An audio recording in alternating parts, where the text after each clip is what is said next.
歡迎大家嚟到妙想天開。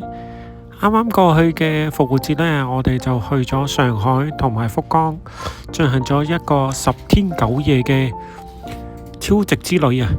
點解叫做超值之旅呢？因為機票呢只需要2200蚊左右一個人咋。未訂閱我哋妙想天開嘅，盡快訂閱啦！咁我哋買嘅機票呢就好特別嘅，我哋分開4程嘅單程機嚟買。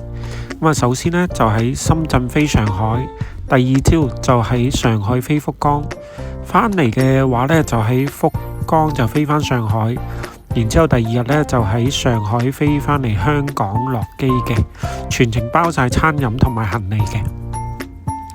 阿仔放學之後呢，大概3點零鐘呢，我哋搭的士去到深圳灣口岸啦。過咗口岸之後呢，就轉搭地鐵呢，半個鐘左右呢，就嚟到深圳機場啦。全程我哋青衣出到去深圳機場大概個半鐘左右啦，都尚算方便嘅。咁由於係深圳飛上海啦，咁我哋呢就要出示返回鄉證，咁啊同埋護照啦。好快我哋 check in 完之後呢，寄完行李之後呢，就上飛機啦。咁其實佢都提早咗開始啊。上到飛機嘅話呢，都會有返個餐食啦。大概2個鐘頭左右呢，就嚟到上海嘅浦東機場。咁呢個呢係1號航廈，即係比較舊嗰個航廈嚟嘅。咁我哋等咗唔係好耐呢，都已經攞到行李啦。速度呢都非常之快啊！上到2樓之後呢，我哋呢就會 call 車去返我哋嘅酒店啦。坐車呢大概都要20分鐘啊。由於我哋 call 咗呢部大車啊，所以都要60幾蚊。咁啊，不過好處就一車過啦，嚟到呢個吉子水晶酒店。咁佢朝早呢都會有接機同埋送機嘅穿梭巴士嘅。咁我哋第二朝呢都會坐返呢架車。酒店大堂呢都非常之光猛乾淨。咁啊，餐廳呢都喺地下呢層嘅。由於呢間酒店只係開咗1-2年啊，所以都非常之乾淨企理嘅。咁我哋入房睇下先。呢間房呢只需要500幾蚊一晚。但係有2張1.2米嘅大床啦，都非常之我哋足夠瞓噶啦。床頭會有叉電位同埋 USB 啦，同埋所有嘅電掣都可以喺床頭嘅，做個超大嘅電視，會有台啦，2張凳喺度。窗簾出邊呢，其實呢都冇乜風景嘅，因為其實間酒店呢得嗰3幾層。呢度就會有個水壺啦，啲咖啡啊咁樣。因為其實我哋呢就喺度住1晚嘅啫，第二朝呢都早機去福岡噶啦，所以呢最緊要就近機場啦，乾淨企理，咁樣就可以噶啦。雪櫃裏邊呢有2罐嘢飲啦，同埋2支水咁樣。呢度就有啲咖啡嘅茶包咁樣。呢個開唔到嘅。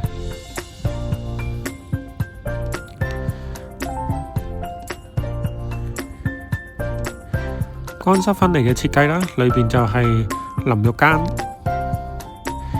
亦都會有 rain shower 嘅。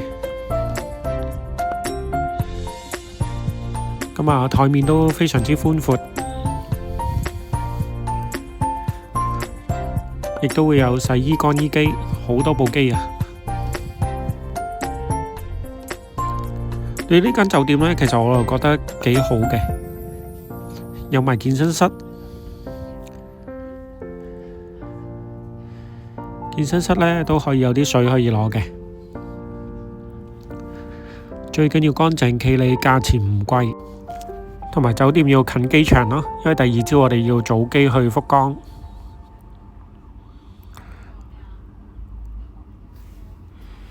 所以呢，瞓醒之後呢，我哋就收拾行李之後呢，就去食早餐啦。由於我係會員啦，所以就免費送咗一個早餐。咁亦都幫我太太登記埋個會員呢，就送咗2個早餐啦。咁啊，一般嘅嘢食啦，旨在填飽個肚。咁有啲熱炒啊、火腿啊、蛋啊，咁啊，樣樣有啲咁樣啦。因為紅燒排骨，仲有幾碟炒菜啊、麵、炒飯咁樣。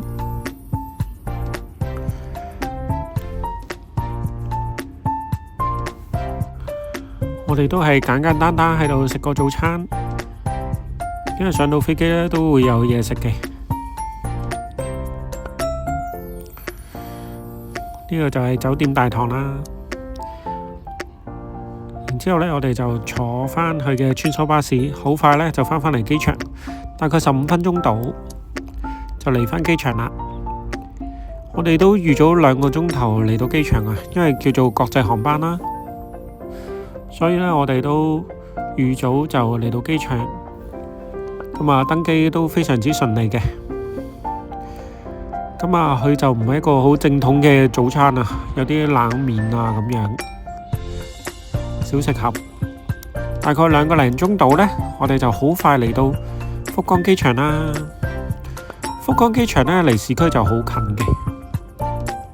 咁由於呢啲航班又唔係好多，所以我哋攞行李呢都好快。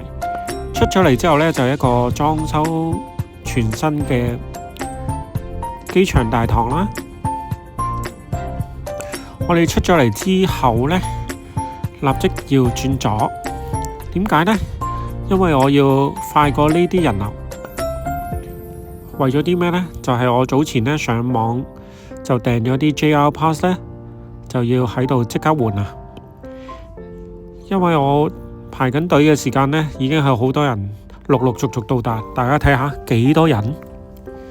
咁我哋呢，其實呢好快嘅，佢係唔準係訂車飛嘅，即係呢係攞返你之前訂咗嘅車飛啦 ，JR Pass 咁樣。攞完車飛之後呢，就順逛下一個裝修完嘅機場大堂啦，找換店啦，咁啊有啲套餐店啦，租車、巴士、便利店樣樣都有嘅。咁我哋呢就落機嘅時間呢，就已經係訂咗去別府嘅高速巴士車飛啊。咁我哋直接喺10號呢個車站度，直接坐呢個高速巴士，直接去到別府噶啦，就係2點12分呢班啦。咁坐嘅時間呢，大概2個鐘左右啦，就會直接由博多嘅機場去到別府。中間呢，只係喺別府停幾個站嘅啫，非常之舒服，亦都比 JR 呢由博多去到別府呢要6000幾yen呢平一半啊！成人呢只需要3000yen多啲嘅啫，座位又舒適啦，亦都比較特別。呢架高速巴士呢係有埋洗手間嘅，亦都非常之方便啊！我哋上車前呢已經喺羅神便利店呢買定啲零食啦，包括啲炸雞啊、飯團等等。咁我哋可以一邊休息一邊呢就享用我哋嘅小食啦。沿途嘅風景呢都好靚嘅，望出呢已經係別府灣啦。經過大概2個零鐘嘅時間呢，我哋食下嘢啊、瞓下覺啊、休息下呢，就已經嚟到別府啦。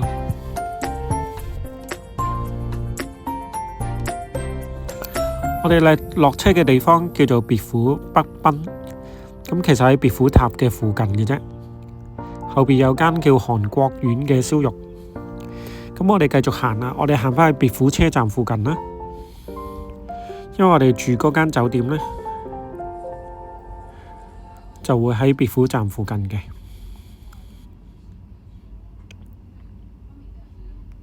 沿途經過呢個商場啦，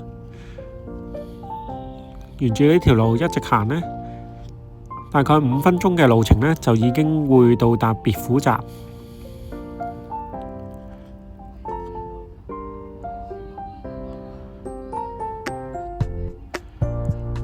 呢度呢，就係別府站啦。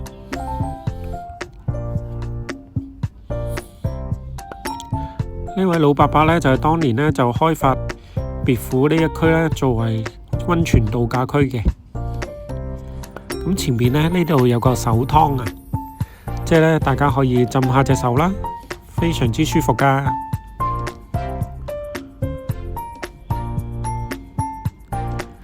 浸完手湯之後呢，我哋就喺別府車站後邊呢個觀光案內所呢，就買定第2日上去九州自然動物園嘅車飛啦。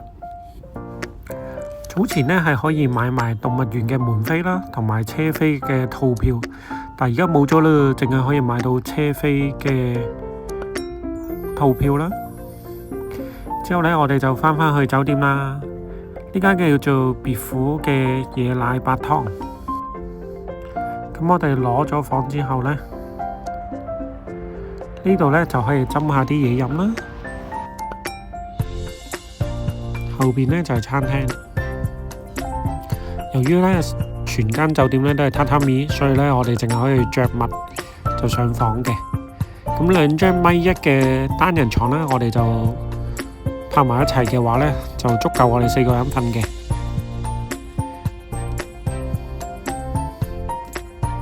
房間呢就唔係好大嘅啫，的色色。床頭呢亦都會有充電位，同埋燈掣，有小電視啦、雪櫃、保險箱。雪櫃呢都有少少嘅水，同埋就係啫喱。浴室就非常之的色啦。呢個就係梳洗嘅地方啦，有風筒，啲備品呢就會喺度嘅。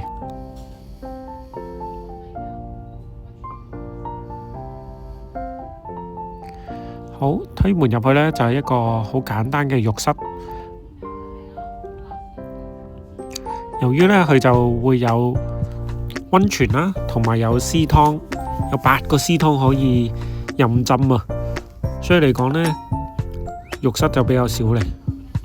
呢度有啲咖啡茶啦，我哋亦都攞咗小朋友嘅備品。呢啲呢就係去浸溫泉嘅浴衣。小朋友嚟到酒店非常之開心啊，喺度彈彈跳。呢間呢就係我哋住頭2晚嘅別府白湯寓宿椰奶啦。非常之開心啊！咁我哋擠低好啲嘢呢，我哋就會行去食今晚嘅晚餐啦。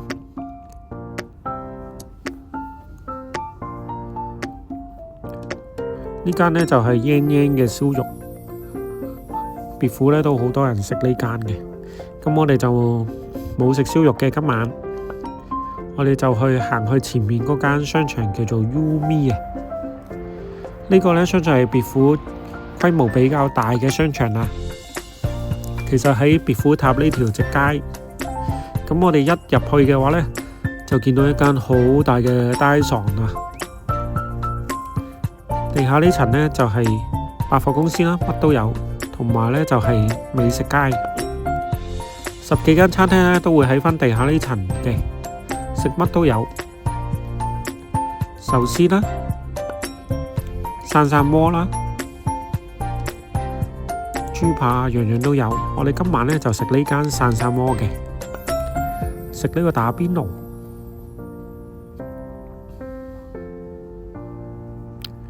價錢呢都唔係好貴喎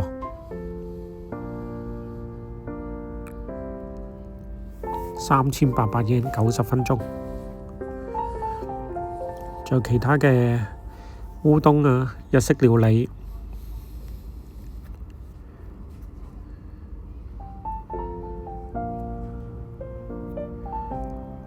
有好多唔同餐廳嘅選擇喺晒度啦。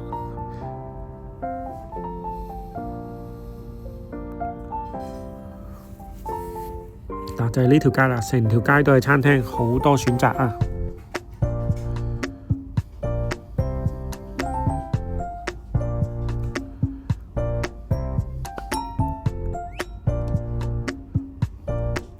呢間呢就係壽司，我哋之後嗰晚呢就會喺度食呢個壽司嘅。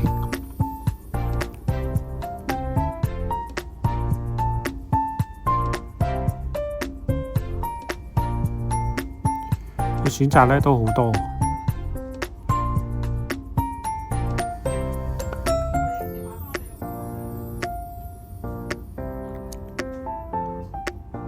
跟住呢度有間，好，最後我哋決定食呢個和牛啊嘅打邊爐，加300yen呢就有飲嘅，就係電磁爐啦。出邊呢就會好多嘅蔬菜嘅選擇啦，丸啊、香腸啊咁樣。咁最主要嘅牛肉、豬肉、雞肉呢，就喺個餐牌度呢，叫啲職員嚟落單咁樣咯。出邊都會有好多唔同嘅配料飯，另外亦會有啲小食，可以自己整格仔餅啦，同埋雪糕咁樣嘅。嚟到嘅和牛套餐。咁但係見到呢啲質素呢就麻麻地啦。雞肉雖然呢就係雞胸肉嘅部分啦，不過呢佢竟然唔係喎。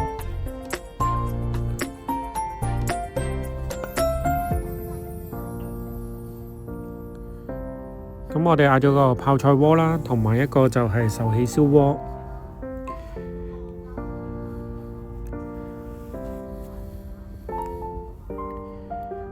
牛肉嘅質素呢就有待改善啊，因為每碟和牛呢都攬住一大塊係脂肪啊。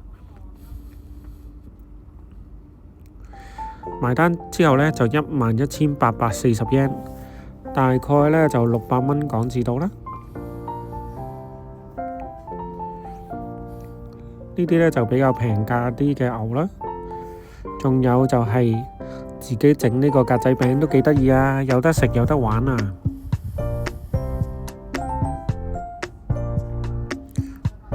呢個係阿仔整出嚟嘅成品都唔錯喎，加埋啲脆米、粟米片，幾靚喎！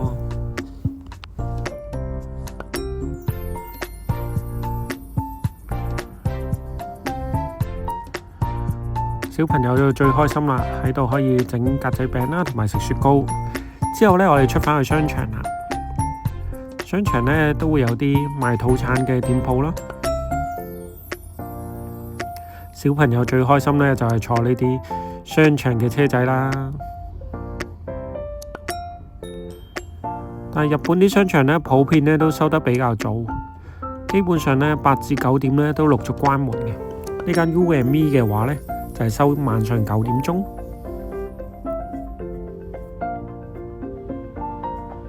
照樣都係啦。咁啊，收鋪前一兩個鐘嘅話呢，佢哋都會做返啲大特價。結果呢，好多呢都俾人掃清光啦。大家睇下，成排俾人掃清光啊！嗰啲肉呢都比較平。如果大家住民宿嘅話呢，就可以買啲肉返去民宿度自己煮咯。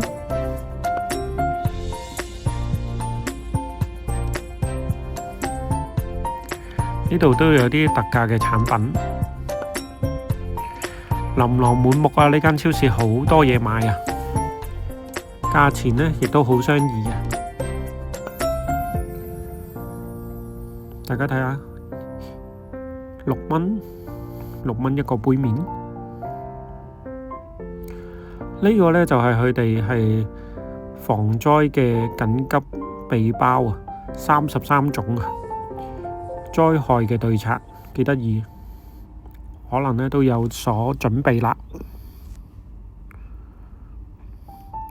呢間呢就 ABC Mart， 喺日本好多分店嘅鞋鋪。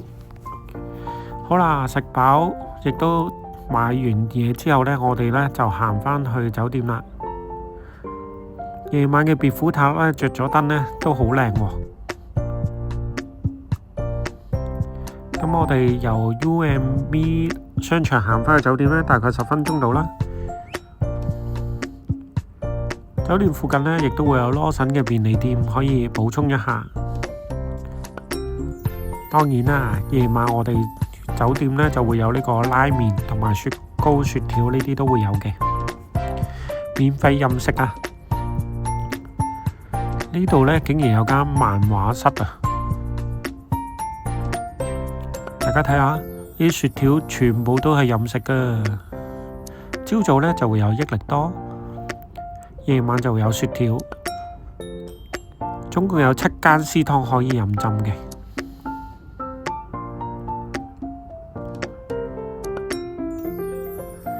另外大浴場就有分男湯同女湯啦，按摩椅都係免費嘅。不過夜晚嚟呢，就長期都有人。呢度呢，就係啲私湯啊，見到冇人呢，就可以入去浸噶啦。有人嘅話呢，我哋呢都會輪流喺出邊排隊嘅。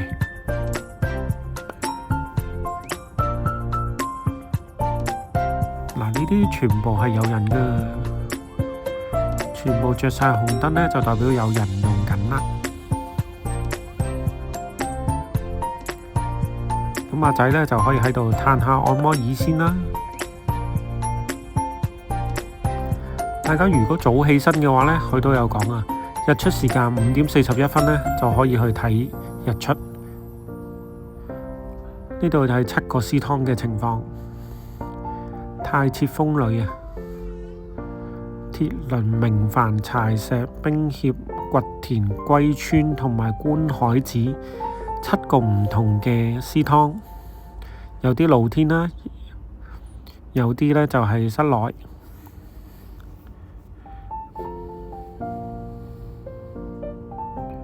好似呢個呢，有啲露天嘅，咁如果你話冬天嘅話呢，啲風吹入嚟呢，就應該幾凍嘅。